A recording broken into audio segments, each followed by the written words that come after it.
Happy Friday, everybody. Today is Friday, December 18th.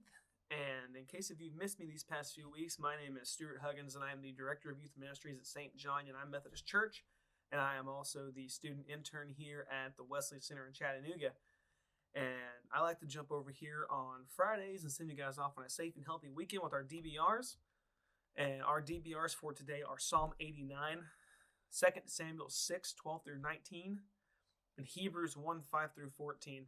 And I'm going to be hitting 2 Samuel today, and I'm going to be starting at the beginning of chapter 6 because to give you guys a little more context of what happens in 12 through 19. So verses 12 through 19 in chapter 6 of 2 Samuel goes like this.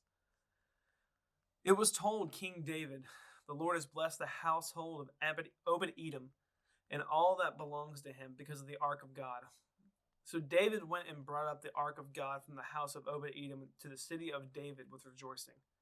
And when those who bore the ark of the Lord had gone 6 paces, he sacrificed an ox and fatling. David danced before the Lord with all of his might. David girded with linen. So David and all the house of Israel brought the ark of the Lord with shouting, and with the sound of the trumpet.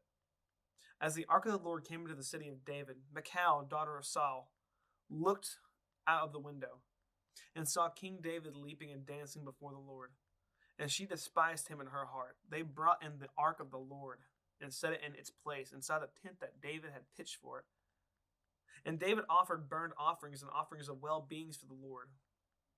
When David had finished the burning of the offerings and the offerings of well-being, he blessed the people in the name of the Lord of his host, and distributed food along all the people, the whole multitude of Israel, both men and women, to each a cake of bread, a portion of meat, and a cake of raisins. Then all the people went back to their homes. So this is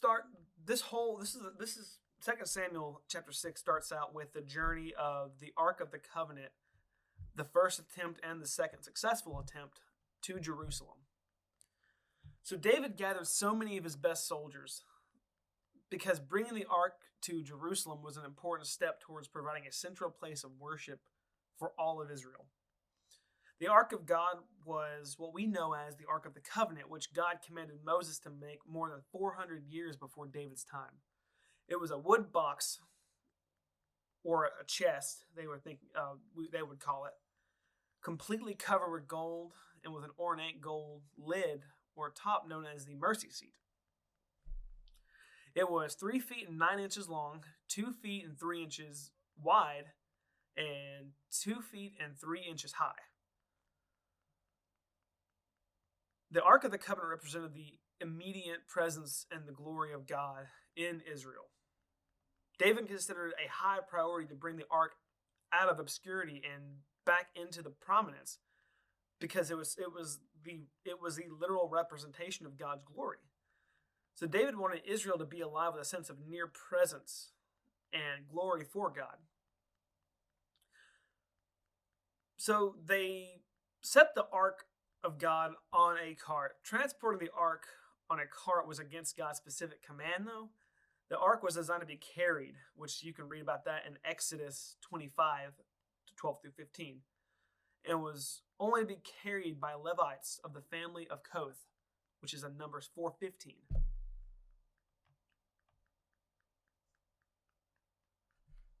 So Uzzah, and I think I'm pronouncing this right, Ahio, the sons of Abinadab, drove the cart. The meaning of the names of the sons paint a pretty meaningful picture in the story. Uzzah means strength, and Ahio means friendly.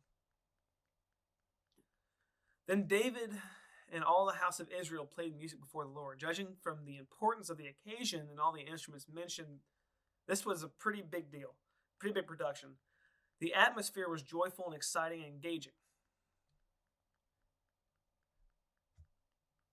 So this is when the story really kicks off. So Uzzah put, as they were coming to a place called Nakon, the floor there, Uzzah put his hands on the ark and took hold of it, for the ox had stumbled. Then the anger of the Lord was aroused against Uzzah, and God struck him down there for his error, and he died there by the ark of God, by the ark of the covenant. So he was not struck down strictly for touching the ark. He was struck there for his error, and the error was more than just a reflex of action or an instinct. God struck Uzzah down because his action was based upon a critical error in thinking. In thinking it didn't matter who carried the ark. In thinking it didn't matter how they carried the ark. In thinking he knew all about the ark because it was his father's house. It was in his father's house for so long. In thinking that God couldn't take care of the ark himself. In thinking the ground of Nacon's threshing floor was less holy than his own hands. So David reacted with fear and anger. David became angry because of God's outbreak against Uzzah, and he called the name of the place Perez Uzzah to this day. David was afraid of the Lord that day, and he said, "How can the ark of the Lord come to me?" So David got angry. David's anger was based in confusion. He couldn't understand why his good intentions weren't good enough. God cares about both intentions and actions. So now this takes place during the second successful attempt. The first attempt failed, the second one was successful. So David leaves the ark with Obed-Edom. So David would not move the ark with him in the city of David. But David took it into the house of Obed-Edom, the Gittite. The ark of the Lord remained in the house of Obed-Edom for 3 months. And the Lord blessed Obed-Edom and his household. Now it was told King David, saying, "The Lord has blessed the house of Obed-Edom and all that belongs to him because of the ark." And this is really where 12 through 16 takes place. Or 12 through 19, excuse me. So David went up, went and brought the ark of the Lord, the covenant, from the house of Obed-Edom to the city of David with gladness. And so it was when those bearing the arks of the Lord had gone 6 paces, he sacrificed the oxen and the fattened sheep. Then David danced before the Lord with all of his might, and David was wearing linen. So David and all the house of Israel brought out the ark of the Lord with shouting and the sound of a trumpet. Now as the Lord came into the city of David, Michal, which is Saul's daughter, looked through a window and saw King David leaping and whirling and twirling and dancing before the Lord. And she despised him in her heart for that. So they brought the ark of the Lord and set it in the place of the midst of the tabernacle that David had prepared for it. Then David offered burnt offerings and peace offerings before the Lord. And when David had finished burning his offerings and his peace offerings, he blessed the people of the name of the Lord's hosts.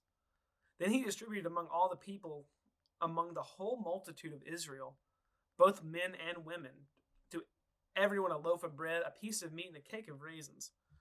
So all the people departed, everyone to their own house. So that was kind of a longer DBR, but I enjoyed personally learning more about the journey of the Ark of the Covenant and the struggles that David had with that. So that's all I have for you guys today, our DBR. We're 1 week away from Christmas. We're done with our semester, and I hope you all stay super safe, and I hope we kick off the new year with a bang. I will see you guys next Friday. Peace.